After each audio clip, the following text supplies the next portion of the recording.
forex candle structures, or you can call it forex candle anatomy. Okay, it all means the naming of the different parts, or the knowing of the different parts of the forex candle. So today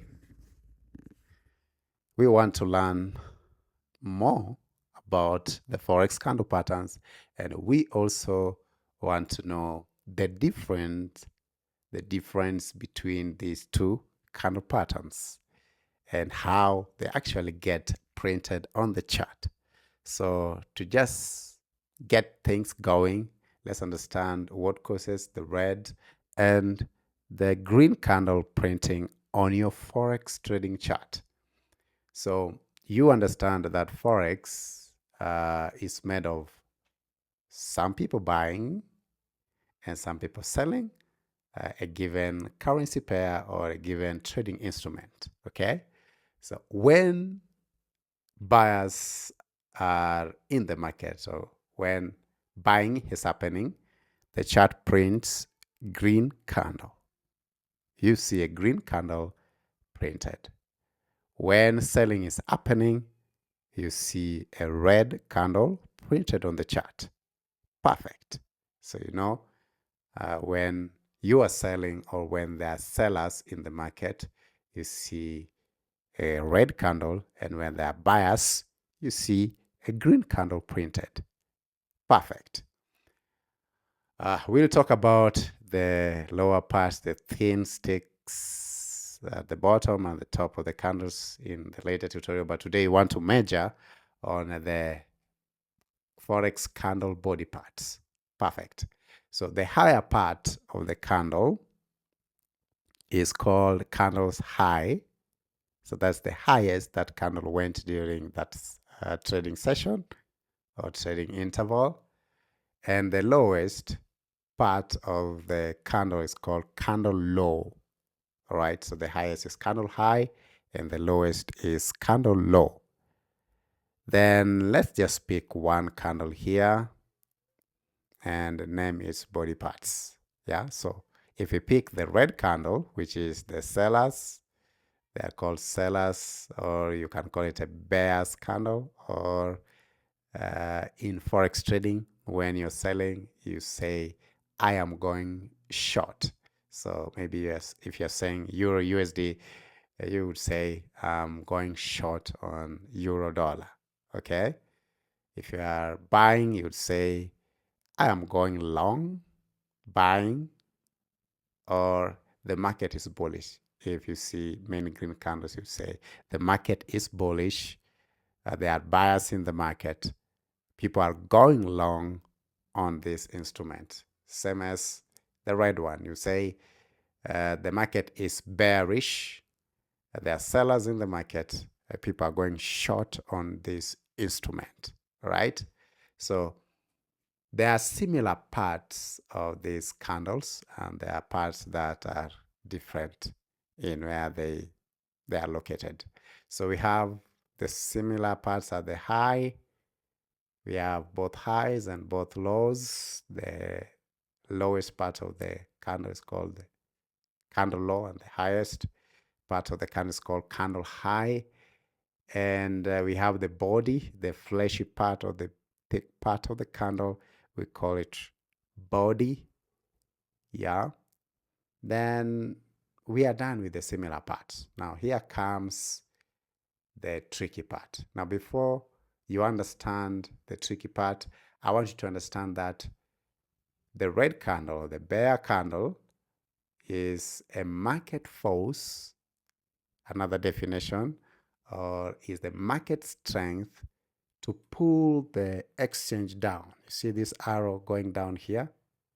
Yeah, is the market force to pull the exchange down. All right, the bear candle. So when you are when you are going down, that means you are up sometime. Okay, so when you are going down, you start up. In other words, you open up. Okay, so bear candles open at the top of the body. Remember the fleshy part, we call it the body, and the top of that body of this red candle is its open. And where that body goes down and ends is its close. So bear candles open at the top of the body and closes at the bottom of the body. I want you to note that I'm not saying the bottom of the wick or the top of the wick. We are talking about the body. Opens at the top of the body, the bear candles, and closes at the bottom of the body. Why?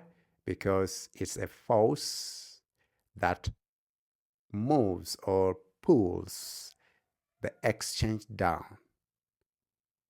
A force that takes the exchange down. The bear candle. Bears, sellers, going short. These are all fancy terms around it. Okay? Then if we flip onto the bull side, I want you to think of it this way. There's always an analogy to understand these candles better.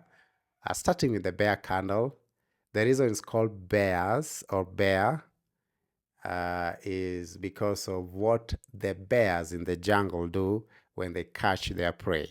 When a bear catches its prey, it pulls it down to eat it down, okay? It doesn't eat the prey up in the air. It takes the prey down and eat it down. So bears take their prey down. Bears take the market down. Then on this side, we have the bulls. Imagine all the bulls you keep at home. Whenever the bulls hits you or goes you, I think that's the correct English for hitting, goes you, it throws you up in the air. Yeah? You can go watch that on maybe Nat Geo Wild. What happens to the lions when they are hit by the buffaloes?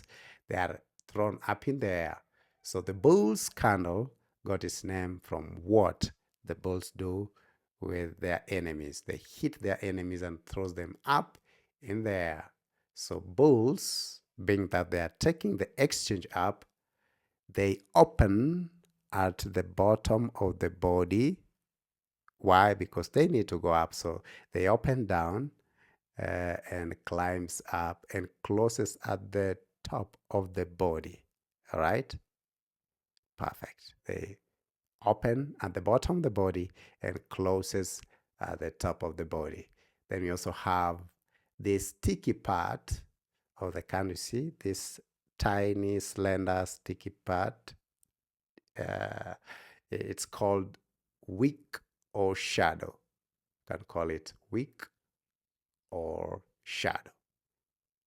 I hope you understand now the full anatomy of forex candles and you won't confuse it again next time. So do revise this as a forex beginner, as someone who wants to perfectly get this nailed. Do revise it, watch it again and again, and understand it so that you are able to execute properly. You're able to understand that where the bears open is not where the bulls open. The bears open at the top of the body and closes at the bottom of the body. Bulls do the opposite. They open at the bottom of the body and close at the top of the body. Thank you very much. If you are new to the channel, kindly consider subscribing and commenting down below. It helps improve our channel. And let's see you next time.